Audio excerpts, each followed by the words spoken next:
Ada seorang namanya Abdullah. Barangkali Bapak Ibu ada yang sudah dengar cerita ini, ada yang belum dengar. Ini kawan lama. Sejak umur 19 tahun kena kecelakaan. Dan biasa kalau umrah jamaah yang berangkat sama saya kemarin umrah, waktu kita di Madinah, saya bawa mereka silaturrahim kepada si Abdullah itu, agar mereka bisa lihat langsung. Dari umur 19 tahun, sekarang umur sudah 20 tahun dalam kondisi stroke total, tidak bisa bergerak sama sekali.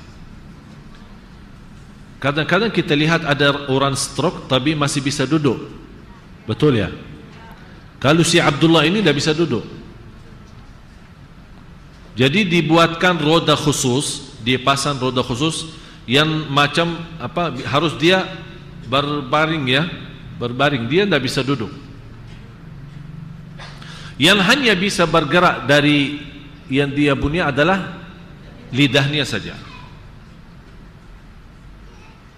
Sudah Bapak Ibu dalam kondisi dari umur 19 tahun, dalam kondisi ini sudah 20 tahun. Pernah saya bertanya sama beliau,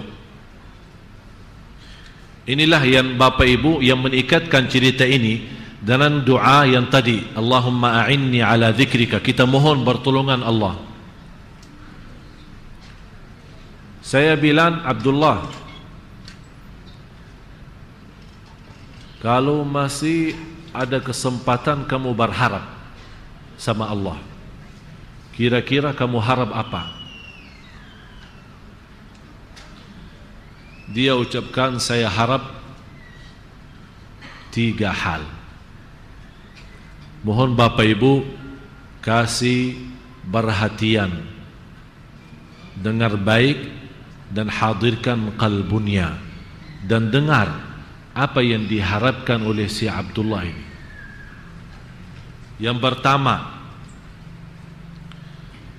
dia harap kembali normal dan sehat, walaupun 1 jam, agar bisa menikmati sujud.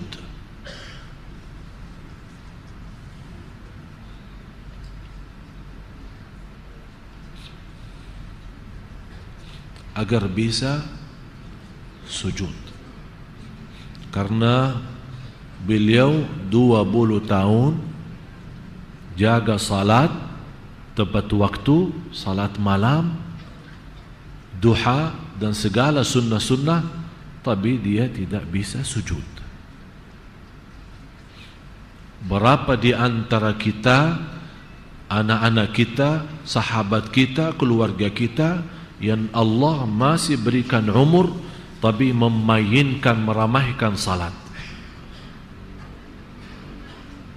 Bapak Ibu, kesempatan bagi kita, jangan sampai habis kesempatan sehat wal afiat tidak bersujud lillah, tidak menjaga salat, nanti kita akan harap seperti Abdullah. Jangan seperti itu.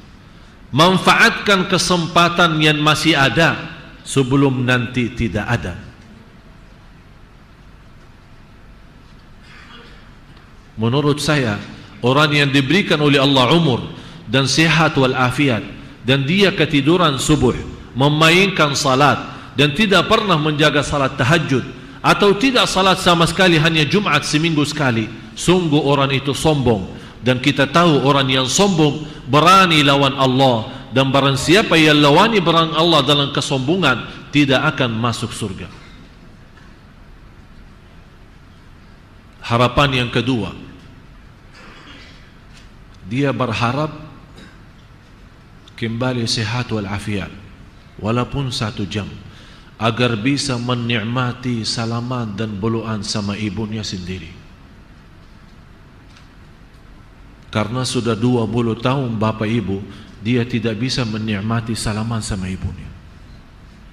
Setiap datang adiknya maupun kakaknya datang bersalaman dengan ibunya, dan mereka memeluk ibunya dan senang dan bercium dengan ibunya, dia nangis saja. Dia tidak bisa menikmati sudah 20 tahun. Cuba bagaimana kita yang masih Allah berikan kesempatan, malah kita lawan orang tua, malah menyakiti orang tua, malah durhaka kepada orang tua. Selama mereka masih ada, dua-duanya maupun salah satunya, berarti pintu surga masih terbuka. Bapak Ibu yang dimuliakan Allah, setiap kesenyuman di wajah kedua orang tua karena ketaatan kita kepada mereka akan mengundang rahmat dan membuka pintu surga. Dan setiap titis air mata di wajah orang tua karena kedurhakan kita kepada mereka, wallahi akan mengundang azab dan membuka pintu neraka. Silahkan Anda milih, Anda mau yang mana. Tinggal Anda milih. Si Abdullah sudah tidak sabar lagi. 20 tahun dia melihat saudaranya mampu bersalaman dengan senang dengan ibunya sendiri. Dia tidak bisa menikmati itu. Dia harap kembali sehat walafiat agar bisa berbuluk dengan ibunya dan bercium dengan ibunya. Dia tidak tega dan tidak sabar lagi melihat ibunya selama 20 tahun Abdullah buang air besar di atas tangan ibunya sendiri. Ya Allah, ibu kita memiliki hati besar.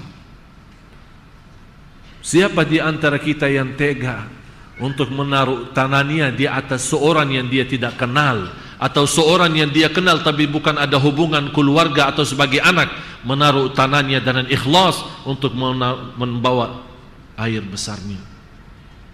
Ini yang membuat Abdullah tidak sabar dan terpaksa nikah. Dan saya berkata sama beliau, apa yang kamu bisa guna buat nikah? Malah subhanallah, jodohnya sama seorang yang terkenal, cantiknya luar biasa. Dan saya bertanya sama istrinya, kamu apa yang kamu harap dari Abdullah, orang-orang yang tidak bisa apa-apa? Apa dia jawab? Saya yakin masuk surga lewat Abdullah. Kata seorang istri yang luar biasa, cantiknya masih muda, tapi dia tahu suaminya tidak bisa apa-apa, dan suaminya memaksa diri untuk menikah walaupun tidak mampu apa-apa, karena dia sudah tidak tega untuk membuang air besar di atas tangan ibunya. Bapak Ibu manfaatkan kesempatan yang masih punya orang tua, yang masih memiliki orang tua. Wallahi kesempatan kita bisa dengan mudah masuk surga Allah. Segala ibadah kita diterima kalau orang tua kita ridha dan senang. Berusaha, yang punya orang tua tapi jauh tempatnya, bukan di Jakarta, dan kita pindah ke Jakarta, jangan lewat satu hari belum angkat telefon mendengar suara mereka dan berkata-kata yang manis yang menenangkan hati mereka, karena sungguh apa yang kita berbuat terhadap mereka dengan ucapan yang baik yang membuat orang tua senang, membuat orang tua senyum, Allah sendiri akan senang. Dan kalau Allah sudah senang, jangan khawatir apa-apa, semuanya akan Allah membina dan memimpin kita dalam segala urusan. Tapi sebaliknya, kalau kita orang yang durhaka, malah menyakiti perasaan mereka, segala ibadah kita termasuk haji dan umrah, termasuk baca Quran, termasuk puasa dan sedekah, tidak ada gunanya dan artinya di sisi Allah, karena mereka orang tua belum ridha. Harapan yang ketiga, beliau ingin kembali sehat walafiat agar bisa memegang kitabullah dan membolak-balik dengan tangannya. Masya Allah, Abdullah harap kembali sehat walafiat biar bisa bolak-balik Al-Quran dengan tangannya yang saat ini tidak bisa apa-apa.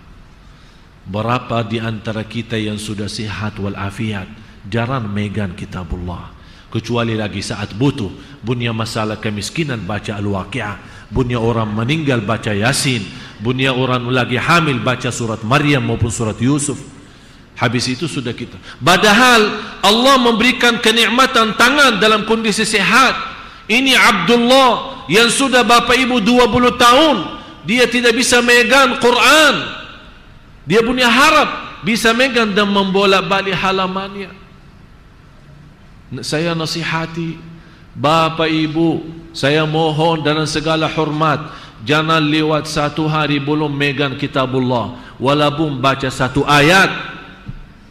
Satu ayat kita tunjukkan kepada Allah, terima kasih Allah, engkau memberikan anugerah taufikmu dan memberikan kepada kami sihat wal afiat. Masih engkau mengizinkan kami berzikir kepadamu, masih mengizinkan kami masih punya umur. Ya Allah, kami tunjukkan, membuka hari kita, membuka hari kami ya Allah dalam membaca kitabmu, walaupun satu ayat, tapi istiqamah lebih baik daripada banyak ayat tapi terputus.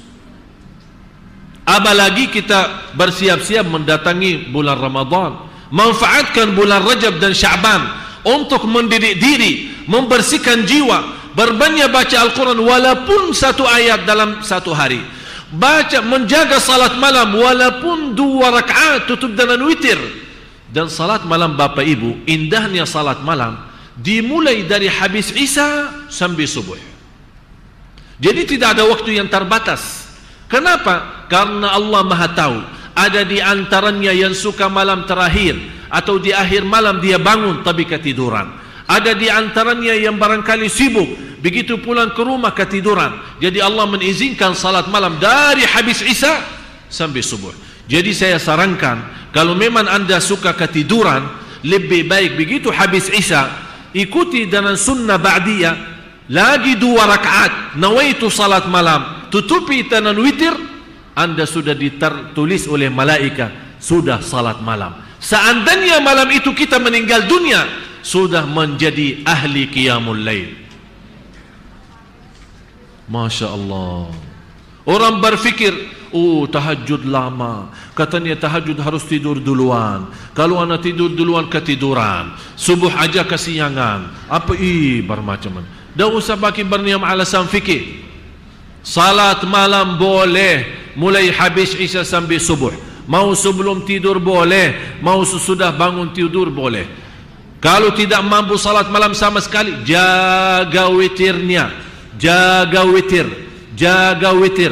Sayyidina Umar bin Al-Khattab radhiyallahu an suka salat witir sebelum tidur. Ditanya oleh orang lain, kenapa wahai Amirul Mukminin kamu suka witir sebelum tidur? Kenapa tidak tunda saja nanti malam sebelum subuh? Kata beliau, saya witir duluan. Kalau seandainya saya meninggal dalam keadaan tidur, sudah menjadi ahli witir. Kalau bangun lagi, walaupun sudah witir, bangun lagi masih setengah jam, masih 1 jam sebelum azan subuh, silahkan salat berapapun yang anda mampu, dengan sederhana dan enak, tapi tidak ada witir lagi karena sudah witir duluan. Semoga Bapak Ibu, apa yang saya sampaikan bisa menjadi bahan bermanfaat bagi kita, bisa memberikan wawasan dan mensadarkan kita kembali. Bapak Ibu, saya tidak harap ada di antara kita menjadi Abdullah baru dia punya cita-cita dan keinginan. Padahal Bapak Ibu Abdullah ini yang sudah 20 tahun dalam kondisi itu, yang tidak bisa megang Al-Quran, sudah berhasil menghafal Al-Quran 30 juz. Kalau dia punya alasan di hadapan Allah, ya Allah saya tidak bisa megang Al-Quran, ya Allah saya tidak punya siapa-siapa yang membimbing saya untuk baca Al-Quran, masih kita punya alasan. Tapi bagaimana kita yang sehat wal afiat, kalau ditanya nanti di hari kiamat oleh Allah, kenapa bertahun-tahun kita diberikan kesempatan tapi kita tidak membaca walaupun satu ayat? Bapak Ibu, marilah kita buka halaman baru sama Allah, supaya insya Allah Rajab dan Sya'ban kita benar-benar memiliki persiapan masuk sekolah Ramadan. Dalam sekolah Ramadan kita insya Allah semua yang hadir mendapatkan ridha Allah dan dijauhkan oleh Allah dan dibebaskan dari neraka Jahannam. Itu ujung-ujungnya di bulan Ramadan. diselamatkan oleh Allah dari neraka Jahannam. Jangan kita orang begitu datang bulan puasa membaca Al-Quran hanya di bulan puasa, begitu habis bulan puasa kita taruh lagi di dalam lemari, insya-Allah ketemu bulan puasa yang akan datang. La haula wala quwwata illa billah. Siap jamaah sekalian? Jangan insya-Allah. Siap. Baru insya. Kalau bilang insya-Allah siap berarti belum siap. Insya-Allah. Terus gimana? Insya-Allah. Sudah faham? Insya-Allah. Kapan? Insya-Allah. Mulai insya-Allah. Jadi insya-Allah mulu dah akan terjadi. Tapi kata Allah, fa idza azamta fatawakkal 'ala Allah. Berazam dulu, siap dulu, ada kemauan dulu, baru minta tolong kepada Allah. Semoga Allah berikan kepada kita semua pertolongannya. Allahumma a'inna ala dzikrika wa syukrika wa husni ibadatik. Ya Allah, berilah kepada semua bapa ibu taufikmu agar senantiasa bisa istiqamah. Ya Allah, berilah kepada kami semua taufikmu agar bisa menahan hawa nafsu kami. Ya Allah, berilah kepada kami taufikmu agar senantiasa mendapatkan segala permohonan dan hajat kita diterima. Ya Allah, berilah kepada kami taufikmu agar senantiasa bisa membina keluarga kami dengan bahagia dan selamat. Ya Allah, berilah kepada kami taufikmu agar senantiasa mampu membaca Al-Quran seterus-terusnya. Ya Allah, berilah kepada kami taufikmu agar senantiasa menjaga ucapan kami. Ya Allah, berilah kepada kami taufikmu agar senantiasa menjadi hamba-Mu yang salih-salihah. Ya Allah, berilah kepada kami taufikmu agar senantiasa bermunajat hanya kepada Engkau ya Allah, memohon pertolongan hanya kepada Engkau ya Allah. Karena dengan taufikmu ya Allah kami akan mendapatkan kebahagiaan. Dengan taufikmu ya Allah kami akan selamat. Dengan taufikmu ya Allah kami akan mendapatkan segala keberkahan. Dengan taufikmu ya Allah kami dapat segala ampunan. Dengan taufikmu ya Allah kami akan mendapatkan rahmatmu. Dengan taufikmu ya Allah kami akan mendapatkan surgamu. Dengan taufikmu ya Allah akan kami selamat dari neraka Jahannam. Dengan taufikmu ya Allah kami akan mendapatkan husnul khatimah. Husnul khatimah, husnul khatimah. ربنا آتنا في الدنيا حسنة وفي الآخرة حسنة وقنا عذاب النار وصلى الله على سيدنا ونبينا محمد وعلى آله وصحبه وسلم والحمد لله رب العالمين. سبحانك اللهم وبحمدك أشهد أن لا إله إلا أنت أستغفرك وأتوب إليك والسلام عليكم ورحمة الله وبركاته.